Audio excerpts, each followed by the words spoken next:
I'm Haley Hovenga, and I'm here at Hovenga Balls Boutique with my friend Rosalie Petrone. Hi. And Rosie and I are going to introduce you to a really cool ball python today.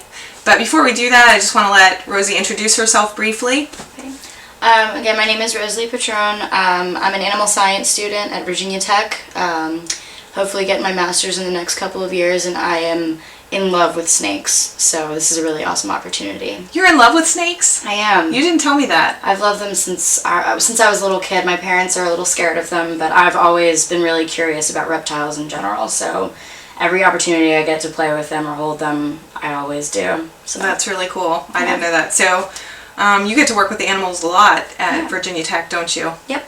What kind of animals do you spend most of your time with? Most of my animals are livestock species: pigs, sheep, cattle, horses, that kind of thing. I worked a little bit with poultry. They're a little bit closer to the snakes as far as the evolution process goes, but not nearly as cool as snakes are, for sure. I don't get much exposure to reptiles in my major, unfortunately. Very cool. Well, thanks for agreeing to do the video with me. No problem. I think it's really important to convey to people that snakes can be very docile and wonderful pets, and that there's really nothing to be afraid of at all. So we're going to go ahead and get out this super cool ball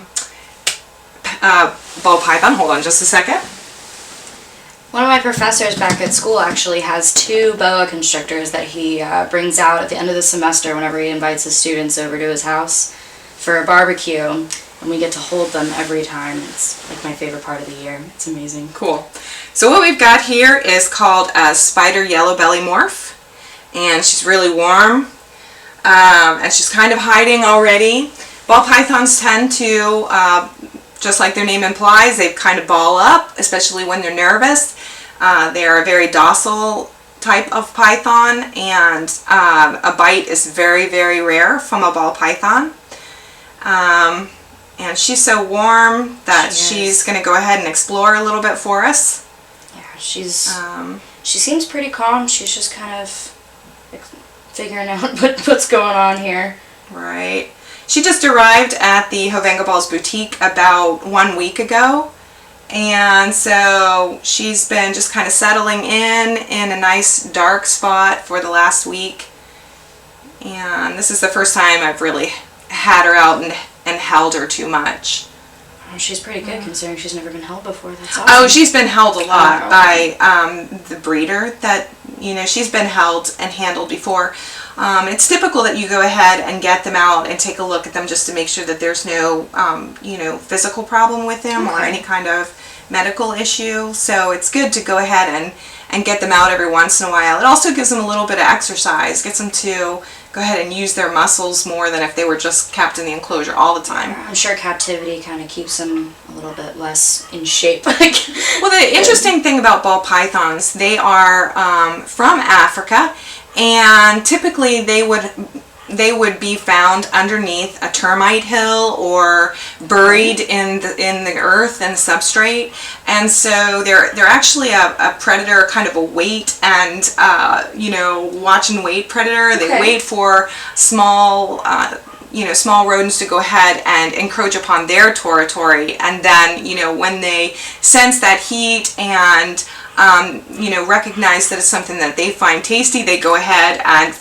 oftentimes from their hide, from their position, just go toot-toot like that and grab it and constrict, and then so they eat like that, and they do have a very keen sense, and they have heat vents, so they are able to determine when something is a good temperature, and that does help them sense their prey. But that's awesome. So they are pretty sedentary, which makes them great for a very small type of enclosure in the home. Okay.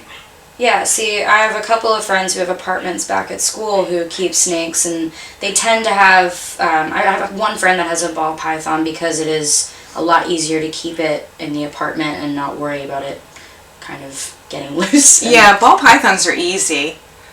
One mistake people tend to make is keeping them in an aquarium, in a fish aquarium. And you have to be really careful about that because they do require about 50 to 55% humidity. Oh, okay. And so you want to make sure that if you have your ball python in an aquarium, that it has something on top to help trap that humidity, whether it's some kind of a special glass lid or you know, some people would even put a towel over top of their, you know, whatever you've got blocking it. But the screens are really bad for ball pythons because it just doesn't keep the level of humidity in there. Okay, I didn't know that at all. That's crazy. They also don't need a top light. They prefer what we call belly heat. So they prefer some kind of heat coming from the bottom that heats the ambient air temperature. So would you keep a heating pad or something like that in the cage? Or under the cage? Typically I do underneath, and you know, it would be like we do call it a cage, but it's like a reptile enclosure, and its cage would be an enclosed box with a window on the front. Nice. And that helps keep the humidity in, but also allows you to be able to see your beautiful ball python. Okay. So well, she is really digging your arm. Yeah, she's wrapped right up. She's comfortable. That's very cool. So maybe one day when you get your own place, you can come back and adopt one of my ball pythons. Absolutely, I can't wait. Unfortunately, the place I'm in right now doesn't allow pets, but as soon as I can get a place with a little bit less strict rules, I will absolutely come back and get one of these. Very cool. All right, Rosie. Adorable. Hey, thank you so much for doing the video. No problem. All right, bye. Bye.